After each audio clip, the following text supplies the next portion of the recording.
দক্ষিণবঙ্গের ঐতিহ্যবাহী সুপ্রসিদ্ধ স্বনামধন্য কলাগাছি সার্বজনীন শ্রী শ্রী রক্ষা কালী পূজা উদযাপন কমিটির পক্ষ থেকে এবং মহিষারাঙ্গা তরুণ নাট্য সংস্থার পক্ষ থেকে আমি কুমার দেবু সকলকে জানাই আন্তরিক অভিনন্দন, সালাম ও শুভেচ্ছা। সম্মানিত সুধী, আপনারা বহু দূর দূরান্ত থেকে আজকের এই আনন্দ মঞ্চে আনন্দ উপভোগ করবার জন্য এসেছেন। আমরা মহিষারাঙ্গা তরুণ নাট্য সংস্থা আপনাদের প্রত্যাশাকে কানায় কানায় পরিপূর্ণ করবার জন্য আপনাদের মাঝে সমাগত হয়েছি। তাই আশা করি নাটক চলাকালীন এবং নাটক শেষ হওয়ার আগ মুহূর্ত পর্যন্ত আপনারা আপনাদের সহযোগিতার হাত আমাদের দিকে প্রসারিত রাখবেন। সর্বপ্রথম আমরা অন্তঃস্থল থেকে ধন্যবাদ জ্ঞাপন করছি আজকের এই মহান আয়োজক কমিটির প্রতি। তাদের এই মহান আয়োজনে আমাদের এই ক্ষুদ্র নাট্য সংস্থাকে অংশগ্রহণ করবার সুযোগ করে দেবার জন্য ধন্যবাদ জানাচ্ছি। আজকে অনুষ্ঠানে উপস্থিত হয়ে যারা অতিথির আসন অলঙ্কৃত করেছেন সেই সমস্ত অতিথিবৃন্দদেরকে বিশেষ কৃতজ্ঞতা জানাচ্ছি। আপনাদের গ্রামেরই সন্তান, যার সার্বিক পরিশ্রম, অর্থায়নে এবং আপনাদের সকলের সহযোগিতায় এই অনুষ্ঠানটিকে সর্বাত্মক সুন্দর করবার জন্য অত্যন্ত পরিশ্রম যিনি করে চলেছেন, আপনাদের গ্রামের ছেলে, আসন্ন নির্বাচনের একজন প্রতিনিধি হবার জন্য যিনি প্রার্থী, আমার শ্রদ্ধাভাজন দাদা বাবু অসীম কুমার মন্ডল মহোদয়কে সর্বোপরি অন্তরস্থল থেকে গভীর ধন্যবাদ জ্ঞাপন করছি। আপনাদের মতো যাত্রাবাদী দর্শক শ্রোতা মা ভাই বোনদের যারা অনেক কষ্ট করে নাটক উপভোগ করবার জন্য মঞ্চের সামনে উপবিষ্ট হয়েছে, আমি সকলের কাছে করজোড়ে প্রার্থনা করব, দয়া করে আমাদের সাজঘরের ভিতরে এসে বা সাজঘরের আশেপাশে দাঁড়িয়ে কেউ কোনো প্রকার ভিড় সৃষ্টি করে অহেতুক মন্তব্য করে শিল্পীদের মনোসংযোগের বিঘ্ন ঘটাবেন না। সাউন্ড বক্সের সামনে দাঁড়িয়ে কেউ সাউন্ডের প্রতিবন্ধকতা সৃষ্টি করবেন না। মঞ্চের সামনে যারা বসে আছেন একেবারে পাশ ঘেঁষে কেউ কোন প্রকার অহেতুক মন্তব্য করে, বাজে মন্তব্য করে, অহেতুক চিৎকার চেঁচামেচি করে নাটকের পরিবেশ নষ্ট করবেন না, শিল্পীদের মনোসংযোগের বিঘ্ন ঘটাবেন না। শুরু করব অত্যকারজনী যাত্রাপালা। নাটক সমাজের দর্পণ। Drama is the mirror of the society. It is the representation and reflection of the society by the actor and actress through the theatre. বাস্তব জীবনে প্রতিচ্ছবি অত্যন্ত সুন্দরভাবে মঞ্চস্থ করাই সমস্ত শিল্পী কলাকুশলীদের একমাত্র লক্ষ্য এবং উদ্দেশ্য। সেই লক্ষ্য উদ্দেশ্যকে সামনে রেখেই আমাদের আজকের নিবেদন। মোরা একই বৃত্তের দুটি কুসুম, হিন্দু মুসলমান, মুসলিম যার নয়নমণি, হিন্দু তাহার প্রাণ। আসুন আমরা সবাই মিলে জাতি ধর্ম বর্ণ গোত্র নির্বিশেষে হিংসা বিদ্বেষ হানাহানি ভুলে মানব জাতির শ্রেষ্ঠ ধর্ম মানব ধর্মকে অবলম্বন করে কাঁধে কাঁধ মিলে হাতে হাত রেখে বাংলার চিরাচরিত ঐতিহ্য, বাংলার কৃষ্টি কালচার, বাংলার সংস্কৃতি ধারণ বাহক এই যাত্রাকে এগিয়ে নিয়ে যায় সফলতার শীর্ষে। অশ্লীলতা নামক বর্ণ থেকে ছিনিয়ে নেয়, তাকে ফিরিয়ে দিতে আর সেই চিরচেনা রূপ যা মানুষকে আজও কাঁদায়, আজও হাসায়, আজও মানুষকে আকৃষ্ট করে। চলো উপভোগ করো আমাদের অত্যরাজনীর নিবেদন। ওপার বাংলার প্রখ্যাত নাট্যকার বাবু নির্মল মুখোপাধ্যায় বিরচিত, এপার বাংলার সে অভিজ্ঞ স্বনামধন্য নাট্য পরিচালক সুপারস্টার গায়ক নায়ক কুমার দেবু পরিচালিত এবং অভিনীত বাংলাদেশের ৬৮,০০০ গ্রাম বাংলার সারা জাগানো অভিনেতা ভদ্রকান্ত সরকার, শক্তিমান সুদর্শন অভিনেতা প্রণব সরকার এবং যাত্রা জগতের আলোড়ন সৃষ্টিকারী অভিনেত্রী মুক্তি রানী চক্রবর্তী অভিনীত আমাদের অন্তরজনীর নিবেদন কলঙ্কিনী কেন কঙ্কাবতী, যার শ্রেষ্ঠাংশ অভিনয় করেছে বর্তমান সময়ের সুপারস্টার গায়ক নায়ক কুমার দেবু। সঙ্গে আছে বর্তমান যাত্রা জগতের সারা জাগানো নায়িকা গায়িকা গায়িকা নায়িকা বাসন্তী সাহা, রোমান্টিক জুটি সুদর্শন যুবরাজ মহেন সর্দার এবং মিষ্টি মেয়ে পপি রানী। আছে দক্ষিণবঙ্গে দুর্ধর্ষ খলনায়ক ভিলেন অফ টাইগার সুকুমার সর্দার, আর এক দুর্ধর্ষ খলনায়ক ড্রাগন চিরঞ্জিত মিস্ত্রি, এবং তারই সঙ্গে রয়েছে লাস্যময়ী মিস লিজা। শক্তিমান অভিনেতা বাবুলাল মন্ডল, গোবিন্দ মন্ডল, সুকণ্ঠ গায়ক ভোলানাথ বিশ্বাস, কৌতুক সম্রাট সঞ্জয় রায়, এবং আছে উদীয়মান সুপারস্টার দিলীপ কুমার, এবং একটি বিশেষ চরিত্রে আরো এক উদীয়মান যুবরাজ তন্ময় সরকার। যন্ত্র সঙ্গীতে মাস্টার যাদব কুমার এবং প্যাডিস্ট আনন্দ মোহন, শাহরুখ বাবু সঞ্জয় সরকার, সাজসজ্জায় মুকুন্দ কুমার এবং মিস্টার মনি, দল স্বত্বাধিকারী বাবু তন্ময় সরকার। সাউন্ড আছে দক্ষিণবঙ্গের ঐতিহ্যবাহী সুপ্রসিদ্ধ Hasan sound and decorator, Katipara বাজার। চলো উপভোগ করো আমাদের অন্তরাজনীর নিবেদন। এবার বাংলার প্রখ্যাত নাট্যকার বাবু নির্মল মুখোপাধ্যায় বিরচিত, এবার বাংলার সবিজ্ঞ সুনাম ধন্যনাট্য পরিচালক সুপারস্টার গায়ক নায়ক কুমার দেব পরিচালিত এবং অভিনীত ঐশ্বরঙ্গ তরুণ নাট্য সংস্থার এবছরের সারা জাগানো ব্যয়বহুল ঘাত প্রতিঘাত সংঘাত ভরপুর একজন হৃদয় বিদারক অশ্রু সজল বাস্তব ধর্মী সামাজিক যাত্রা পালা শেষ হলো তার আধার রাতি, প্রেমের ঘরে জ্বলল বাতি, সংসার জীবন গড়তে এলো বৈষ্ণবী এক সতী, কলঙ্কিনী কেন কঙ্কাবতী। আমাদের অন্তরাজনীর নিবেদন, কলঙ্কিনী কেন কঙ্কাবতী, কলঙ্কিনী কেন কঙ্কাবতী।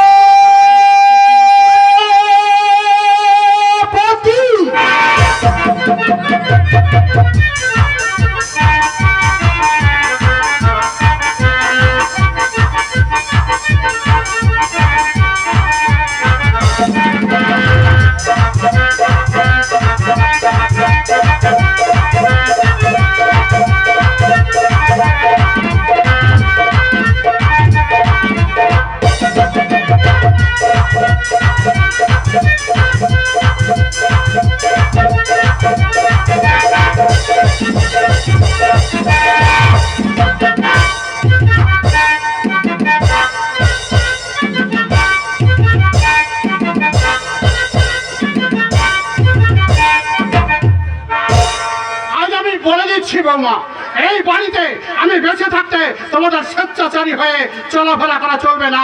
আপনি আমার শ্বশুর বলে আপনার সব কথা আমাকে মেনে চলতে হবে, এমন কোন দাস খাত লিখে আমি এই বাড়িতে আসিনি। সব কথা তো রেখা বলে এই পর্যন্ত আমার একটা কথাও কি তুমি মেনে চলেছো? আপনি যে সব কথা বলেন তা মেনে চলা সম্ভব নয়। গলা পর্যন্ত ঘন্টা দিয়ে হেসেল খেলা, তুলসী তলায় গলাবদ্ধ হয়ে সন্ধ্যাবেলা প্রদীপ জ্বালা, লক্ষ্মীর আসন পেতে দুবেলা সময় অপচয় করার যুগ এখন আর নেই, বুঝেছেন?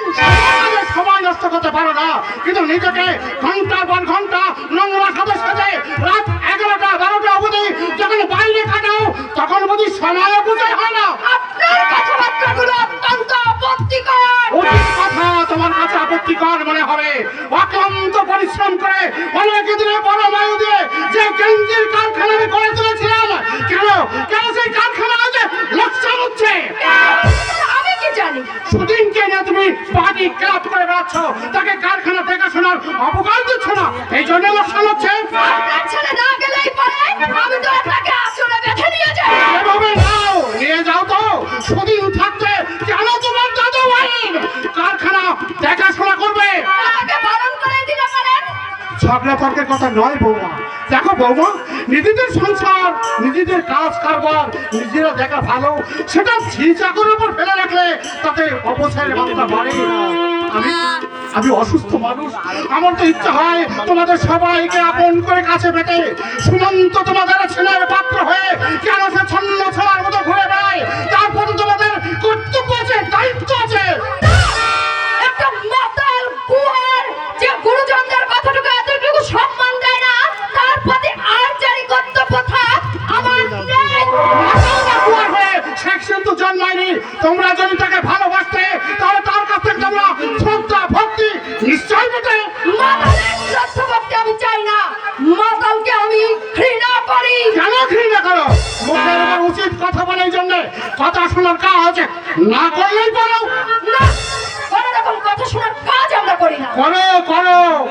তুমি বেশি করে করো।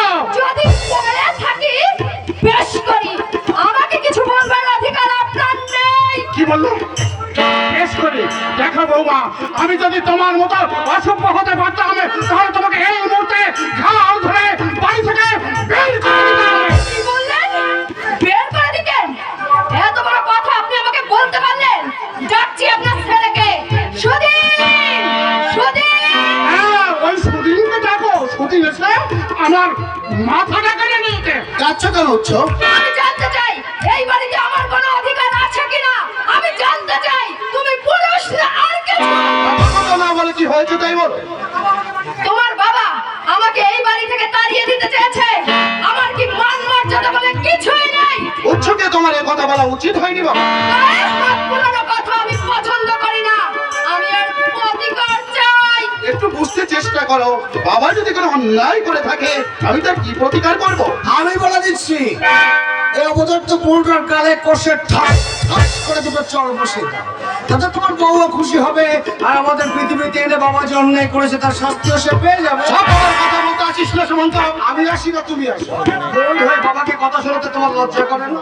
বউকে ভালোবাসে অনেকে, কিন্তু তোমার মতো কেউ শোনা বউয়ের ভেড়া বলে যায়। সুমন্তকে মুখ সামলে কথা বলতে বলো বাবা। মিথ্যে কিছু বলেছি? যে বউ স্বামীকে ছলনায় ভুলে রেখে পুরুষ বন্ধু নিয়ে মাতামাতি করে, বাপের তুল্য শ্বশুরকে যে জন্তু জানোয়ারের চোখে দেখে, সেই বউ নিয়ে তুমি আবার গর্ব করো? তোর কথাগুলো শুনলে আমি তোমার সঙ্গে ছলনা করে পুরুষ বন্ধু নিয়ে মাতামাতি করি? এত বড় মিথ্যা অপবাদের কথা শুনে তুমি চুপ করে আছো। যে কটা দিন বাঁচতাম তাও মনে তুই আমাকে বাঁচতে দেবে রে। এত বুয়ার তুই কেন হয়েছিস? সুদিন যে তুই তোর বড় ভাই, তুই তাকে পর্যন্ত মানিস রে। জন্মসূত্রে বড় হলেই বড় হওয়া যায় না বাবা। সুমন্ত! কেন কেন তুমি এ বাড়িতে অযত্নে পড়ে থাকো? কেন তোমার ঠিক মতো ফল আসে না, দুধ আসে না, নিয়মিত ডাক্তারি চিকিৎসা হয় না? কই দাদার শাশুড়ি বা সম্বন্ধীর বেলায় তো কোনো অযত্ন হয় না, তাদের তো সব ঠিকঠাক আসে। তোমার পয়সায় দাদা শ্বশুর বাড়ির পুষ্টি পুষছে, আর যত রকম অযত্ন হচ্ছে তোমার। আর এইসব কথা বলতে যাই বলে আমি সারা হয়ে যাই খারাপ। এই যে চুপ কর। এই আমার অযত্ন হচ্ছে, তাতে তোর কি? তুমি যে দাদাকে শ্বশুর বাড়ির গোষ্ঠী কথার কথা বসলে, তারা কিন্তু এই বাড়িতে চেঁচে আসেনি, তোমার দাদাই ডেকে এনেছে। ওরে কে কি করে এনেছে সেটা আমার দেখবার দরকার নেই, আমার সাপ কথা। এ বাড়িতে যে কেউ বাবাকে ছোট বড় কথা বললে আমি কিন্তু তাকে ছেড়ে কথা বলবো না। বাবা যদি অন্যায় কথা বলে, তোমার ভয় তাও মুখ বুজে সহ্য করতে হয়। তোমার মা অন্যায় করেন? কোথায় তুই মায়ের অন্যায় দেখলি? ওরে বাবা, কোথায় তুই মায়ের অন্যায় দেখলি? হ্যাঁ, মা কোথায় দেখেছি সেটা তোমাদের সামনে ডেকে জিজ্ঞাসা করছি। শোন ভাইমা! ভাইমা! আহ! এসব কি হচ্ছে? আচ্ছা, এটা কি ভদ্রলোকের বাড়ি? আর তাও তো অশান্তি না বাড়িয়ে এখান থেকে চলে যেতে পারিস নাকি? অশান্তি আমরা করছি, অশান্তি করছে সুমন্ত। আর সত্য সব লোকে একজনের অসভ্যতা কখনোই সত্য ঘটে। আমায় ডেকেছো বাবা সুমন্ত? হ্যাঁ ডেকেছি। আমার বাবা আপনার মেয়ের কাছে অন্যায় করেছে বলে আপনার মেয়ের অঙ্গে ফসকা পড়ে গেছে। আর সে অন্যায়টা কি শুনবেন? বাবা বৌদিকে কয়েকটা ন্যায্য কথা বলেছে। এ তোর ভারী অন্যায় উৎস। এই যে উৎসর অন্যায়ের কথা থাক, আপনি কোন অন্যায় করেন কিনা সেটা আমি জানতে চাই। এই তুই চুপ করবি কি না? আমি জানতে চাই। আমি চুপ করো। আমি সারা ঘাটে হাড়ি ভেঙে দেবো। বলেন, আপনি কোন অন্যায় করেন না? না, আমি কি অন্যায় করি বাবা? করেন করেন, আপনি বেশি করে করেন। এই জামাই মেয়েকে উচ্ছৃঙ্খল হতে আপনি উৎসাহ যোগান। আমার দাদার কানে ফুসমন্তর দিয়ে দিয়ে ওই অহিন বাবুকে কেন্দ্রিক কারখানায় আপনি বসিয়েছেন। এগুলো অন্যায় নয়? এছাড়া আরো আছে, শুনতে চান? এই কেন তুই এত কুমার হয়েছিস? কেন কেন তুই বলতে সম্মতি কথা বলছিস?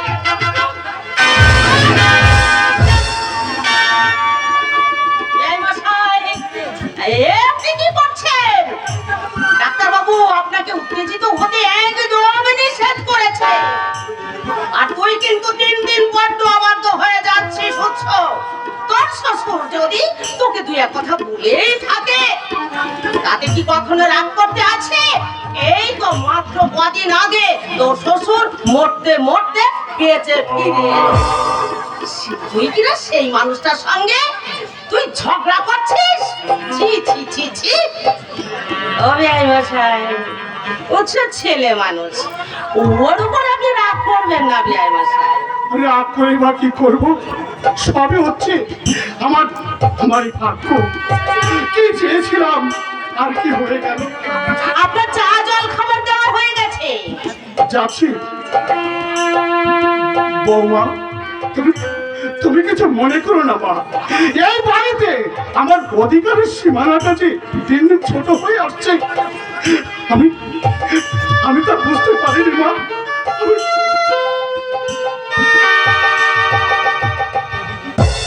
বাবা শুনুন তো, তুমি এখন বড় হয়েছো, ভালো মন্দ সবই তুমি বোঝো। গুরুজনদের সঙ্গে যদি সদ্ব্যবহার তুমি না করো, তাহলে লোকে যে তোমারই নিন্দে করবে। লঘু কাজ করে কখনো গুরু হওয়া যায় না মাইমা। লঘু কাজ মানে কি বলতে চাইছিস তুই? এই বলতে চাইছি যে যার মনের কাছে প্রশ্ন করে দেখো, আমার সব প্রশ্নের উত্তর তোমরা একটা একটা করে পেয়ে যাবে। মতো তোমরা এতগুলো মস্তিষ্ক যে আমাকে দিন রাত পথে বসানোর চেষ্টায় ব্যস্ত, আমি সেটা বুঝি দাদা।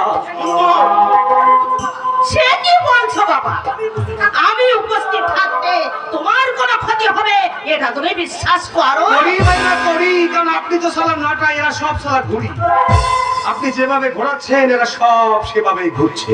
সুদিন, তোমার ভাইয়ের অপমান তোমার গায়ে না লাগলে, আমার মায়ের অপমান আমার গায়ে লাগলে, এইভাবে চলতে থাকলে এই বাড়িতে বাস করা আমার পক্ষে অসম্ভব।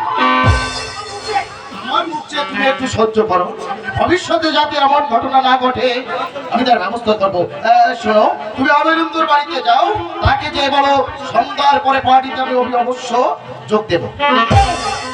তুমি কাশ্মীর যাওয়ার অগ্রিম টিকিট বুক করতে হাওড়া যাচ্ছ তো? আরে নিশ্চয়ই যাবে, নিশ্চয়ই যাবে। স্ত্রীর আদেশ অমান্য করো না। বিদুষী ভাজ্যা নিয়ে কাশ্মীর ভ্রমণ মোটেই দেরি করো না। আরে থাকতো অসুস্থ বুড়ো বাপ বিছানায় পড়ে।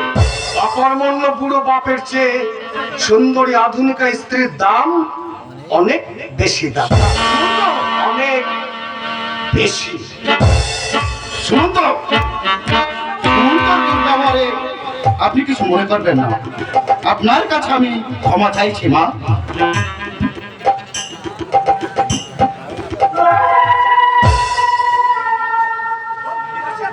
তোর বুদ্ধি ভাসি আর কোনোদিনও হবে না। শ্বশুরের মন বিগড়ে দিয়ে আগেরটা না খুঁজিয়েই তুই ছাড় করে দিচ্ছিস। বিআই মশার গায়ে হাত বুলিয়ে আগে হাতেরটা গুছিয়ে নি, তারপর যা খুশি তাই কর। বিআই মশাই সেদিন বলছিলেন সুদিনের গতি গতি খুব একটা ভালো বুঝছি না। বালিগঞ্জের বাড়ি কারখানা সবই সুমন্তের নামে লিখে দেবে। লিখে দিলেই হলো, আইনের জন্য আমাদের অর্ধেক আমরা আদায় করে দেব। বোকার কাকে বলে? এই অর্ধেক নিলে তো সুমন্তেরই লাভ হয়ে যাবে। পুরোটাই যাতে আমাদের হাতের মুঠোর মধ্যে চলে আসে এই চেষ্টাই করতে হবে। বেশ, তাই করো মা। তুই যেমন সুদিনকে নিয়ে পার্টি ক্লাব করে বেড়াচ্ছিস তাই কর, তাতে আমাদের কাজে সুবিধা হবে। যে সুমন্ত কথায় কথায় আমাদের এত অপমান করে, তাকে যদি পায়ের তলায় ফেলে মিশতে না পারি তো আমার নাম রঞ্জনাই নয়। পুরোটা সুমন্তটা শ্মশানে না ওঠা পর্যন্ত আমার শান্তি নেই। কেষ্ট, কেষ্ট, জ্যেষ্ঠ হাজির বৌদিমানি, ডেকেছো কেন বলো গো সুর? তুই কি সুর ছাড়া কথা বলতে জানিস না? সুর হচ্ছে ব্রহ্ম, ব্রহ্মকে অবজ্ঞা করো না, পাপ হবে পাপ। হ্যাঁ রে, বিপক্ষ অমলের কথা শুনুন তো কিছু জানে না তো? কিচ্ছু জানে না। এখন তুমি যদি আমি যদি কি? অমলে মলে ফেলে দাও, দীপক যদি নিতে জ্বালাও, ঘটে যাবে তবে গেলোর কীর্তি। পুষ্প আমার বান্ধ হবে, ভেবর সবাই চেনে যাবে, রাগে সবাই চলে যাবে। তুই কিন্তু ভয়ানক অসভ্য হয়ে গেছিস। যখন তখন আমার সামনে গান ধরিস কেন? এতে যে আমি শত্রুদের কাছে হালকা হয়ে যাই সেটা তুই বুঝিস না? আমায় গালাগালি দিলে আমি কিন্তু সব কথা ফাঁস করে দেবো। না না না না না, গালাগালি দেইনি, আরে ঠাট্টা করে তোকে আমি অসভ্য বললাম। ঠাট্টা করে বলেছো? হ্যাঁ।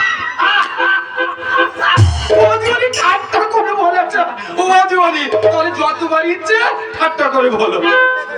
তো বৌদিমণি সাজগোজ দেখে মনে হচ্ছে কি বসে শ্যামের বাঁশির ডাক পড়েছে, শ্যামের বাঁশির ডাক পড়েছে, রাতে কি আর রইতে পারে ঘরে, শ্যামের বাঁশির ডাক পড়েছে।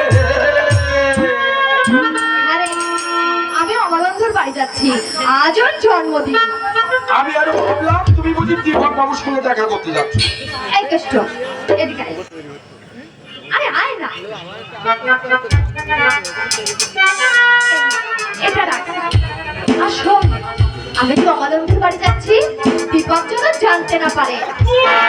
জানবে না, জানবে না, তুমি আর আমি ছাড়া অন্য কেউ জানবে না, অন্য কেউ জানবে না।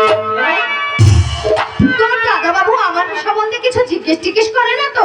দূর জিজ্ঞেস করলে আমি বলবো কেন? আমি তো মুখে কোনো বেটে রেখেছি। একটা কথা বলবো বৌদি বলি? বল কি কথা? তুমি কিন্তু আছো বেশ, মানে গাছেরও খাচ্ছ আবার তলারও কুড়ুচ্ছ। যদি আমায় খুব খারাপ ভাবে। মোটেই না, মোটেই না।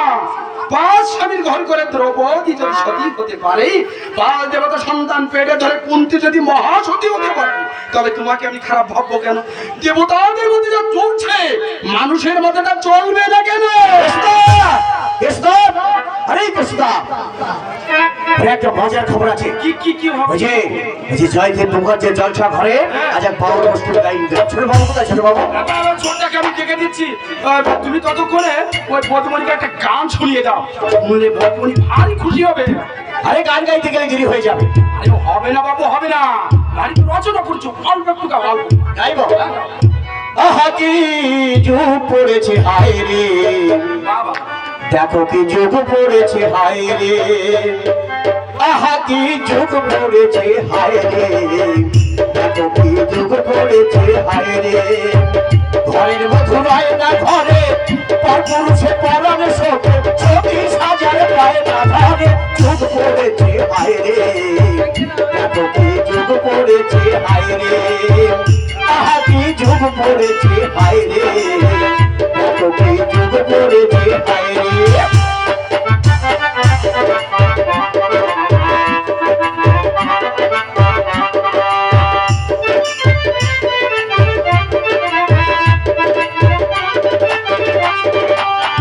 ফিরে ফেলে কাজের পাশে চটক থেকে ছুটে আসে, ফিরে ফেলে কাজের পাশে চটক থেকে ছুটে আসে, আসল সোনা ফেলে দিয়ে, আসল সোনা ফেলে দিয়ে, না বলে সোনার গয়না পরে, যুগ পড়েছে হায় রে, দেখো কি যুগ পড়েছে হায় রে, আহা কি যুগ পড়েছে হায় রে, দেখো কি যুগ পড়েছে হায় রে। এই তোমার ভালো গান। এই কৃষ্ণদা, ও, বৌদিমণি কিন্তু ভালো লাগেনি। লাগবে কেন? তুমি তো চিনি দিয়েছো, চোখের মুখে চুনি দিয়েছো। আরে বৌদিমণির তাই লাগেনি ভালো, চোখের মুখে চুন দিয়েছে, চোখের মুখে চুন দিয়েছে।